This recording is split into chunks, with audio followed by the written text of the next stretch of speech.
So today I want to talk about audio interfaces, and if you're in the market to buy an audio interface, if you don't know much about it, this is a great video for you. I did a short last year. It was a quick short, something I wanted to get out, and it turns out to be my most viewed video that I've made so far on this channel, and I'm getting a lot of slack. Yes, if you've seen the video, the audio quality isn't the best. I did it on my phone, making content. But one of the things that was really interesting was what the definition of a budget audio interface is. And in particularly, those were my picks. What's important when picking out an audio interface is you really have to know what your goal is with audio production. Are you doing a podcast? Do you want to record a band? These are all things you have to think about beforehand, because I'm going to tell you my top picks, but these are relative to me. So if you're kind of confused and you're not sure yet, this is a great video to start. Before I get into my list of audio interfaces that I would recommend and I think that are good buys, let's first talk about what is an audio interface. And this could be slightly different depending on what your needs are for recording. The first important aspect of an audio interface is we have to understand this is something that connects to your computer. It's probably going to use some kind of USB system, so if you're looking at a newer computer, you're looking at probably a USB-C connection. Another component of the audio interface is going to be the preamp. Here is just a cheap Behringer audio interface I have. It has a single preamp. And it also has another preamp, but a line level preamp. So if you're not sure what a preamp takes that mic level signal, that low level signal that a microphone produces when you record, and gets it up to a working level signal. And that just allows you to be able to do things with it. Now, depending on what your needs are, you might need something with multiple preamps. If you're doing stereo recording, let's say you want to record guitars with multiple mics, you want to have a line in. They're all very different, but there will be some form of preamp involved in an audio interface. The other component is your ADDA conversion. It's normally a chipset that will convert an analog signal, in this case, a voltage signal, into binary, because computers need to know binary. So basically it'll convert it in here and send that analog signal into your computer that you can see in your DAW and you can edit. But it also has to be able to convert digital signals to analog, because you probably have like an output section, headphones. These are the main components of an audio interface, and then you might get some extra things like extra headphones, outputs, multiple preamps, a phantom power on the back. The interfaces that I have in my studio will take 24 ins. I'm using a Claret right now,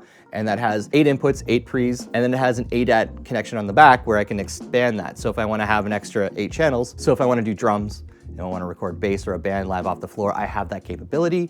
So let's get into some recommendations. So if you are on an absolute budget, like you are a student or you're just getting into audio that you're not sure if this is something you want to do, or let's say you're starting a podcast and you just need something to get a microphone working, there are some options out there that are just below that $100 mark. So if you are on an absolute budget, here's what I would recommend. The first is the Behringer Euphoria series. You can pick these up for like $60, $70, depending on what you're looking for, and they're decent. Like, I've used this one for a podcast that I did in school. It has Midas pre's, so not bad for the price. Like, that's something that, pretty good. Behringer owns Midas, and they're putting the preamps in their basic line, so that's pretty cool. This one in particular has 2 inputs. One is like a microphone input, but it also has an instrument input that you can actually have separate gains. So it has two pre's in it. It also offers monitor outputs, so if you want to hook it up to some speakers. If you just need something on the go, something quick, this is pretty good. Another interface you'll see that below that $100 mark is the M-Audio, the M-Track series.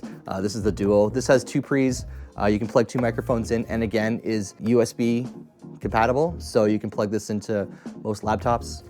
So that's not too bad. You have your phantom power, you have 2 inputs that you can switch from instrument to mic volume as well. So it's very similar to what we saw in the Behringer. So let's talk about the audio conversion on the cheaper interfaces. So like when you're looking at the M-Audio, the Behringer, they're using a codec chip. It codes and decodes the audio, which basically is translating that it's doing the analog to digital, digital to analog conversion on a single chip. A lot of them are consumer-based chips that you'll see, the same chips that you'll see in here, you'll probably find in like TVs or radios or smart toasters. But they do a good job. So for 99% of the work that you're gonna do with this, you're probably not gonna have a problem with it. When you get to the more expensive interfaces, you'll get to your DAC converter. So you'll have dedicated chips that'll be just for converting from analog to digital, and then dedicated chips for digital analog. So you get a better performance. But all in all, if you're just running a podcast or you're just recording in your bedroom and you just wanna try it out, these are absolutely fine. There's a lot of really great resources out there if you want to learn more about what types of codec chips there are on the market, what are used for what. You can actually look up all these interfaces and find out what DAC chips or codec chips they're using.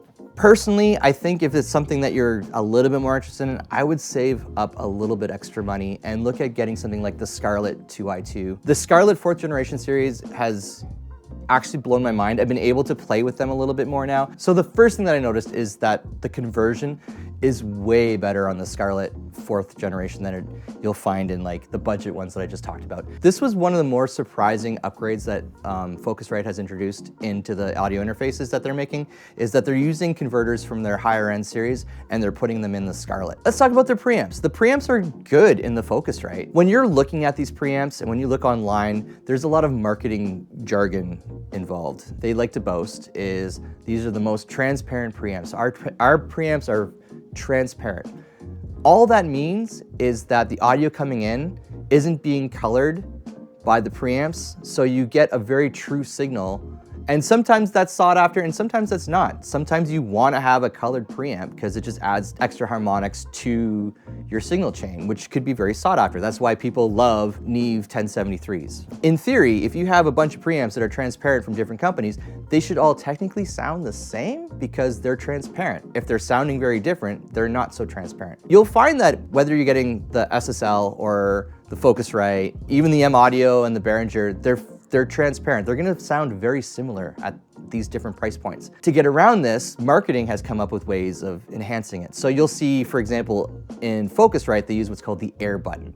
And when you push this air button, it's supposed to enhance the signal to be more reminiscent of their higher end ISA series. Now, when you push the air button, it doesn't sound like you're running an ISA preamp, because I have ISA preamps, but it does sound interesting. It does add a bit of a presence. It does give it a boost. If you don't want something so transparent, you have that button. And you'll see this on like the Universal Audio Volt. They have their vintage button. If you're looking at other series, they have these kind of gimmicky buttons that when you push it, it just kind of gives it a boost. I think on the Universal Audio Volt, the vintage button is supposed to be reminiscent of a 610 preamp.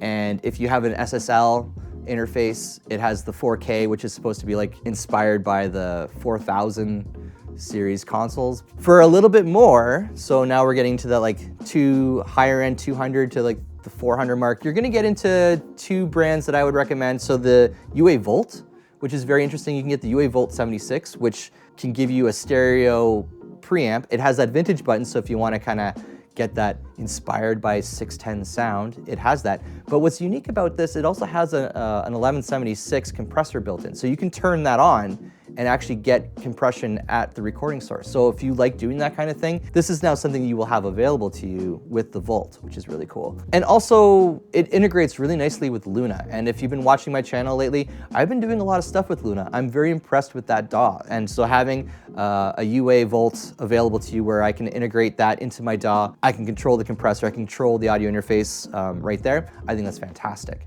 So another audio interface at this price point I would recommend is the SSL series, the SSL2 and the 2 Plus. It has really good clean preamps. Again, very transparent, and it has that 4K button. So if you want to give it a little bit more a bump, you have that option, and they sound really good. I've used the 4K quite a bit.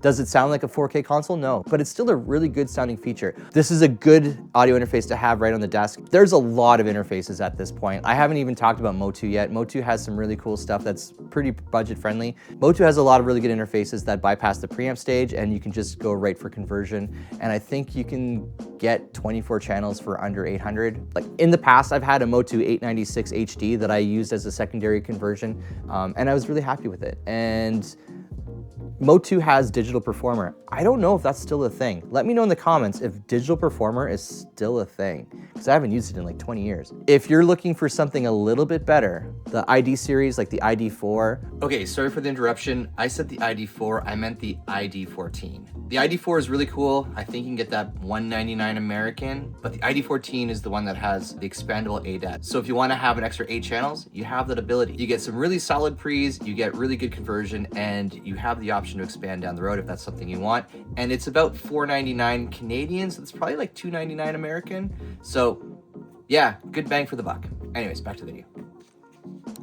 They're fantastic. Like honestly, I would probably take this over a $1,200 Twin or an Apollo of some kind, because I think the preamps sound better and I think the converters are better. These are my recommendations, and I'm by no means saying that these are the end all and be all. There's a lot of great options at these price points. If you're just doing a podcast or you're doing voiceover work, I think you'll get a lot out of the Behringer or the M-Track, right? If you want a little bit more, if you're tracking guitars, you need a few more preamps, then the Scarlett is a really good budget, entry-level audio interface that I think you will have for a long, long time. If you're getting into compression or you use a lot of compression going into your recording, then the Volt has some really fantastic options out there. And overall, if you were to look at the Audient series, I think you will not regret it at all. I should have pointed this out earlier in the video, but one issue that I did come across with using the cheaper codec ones, some DAWs have a problem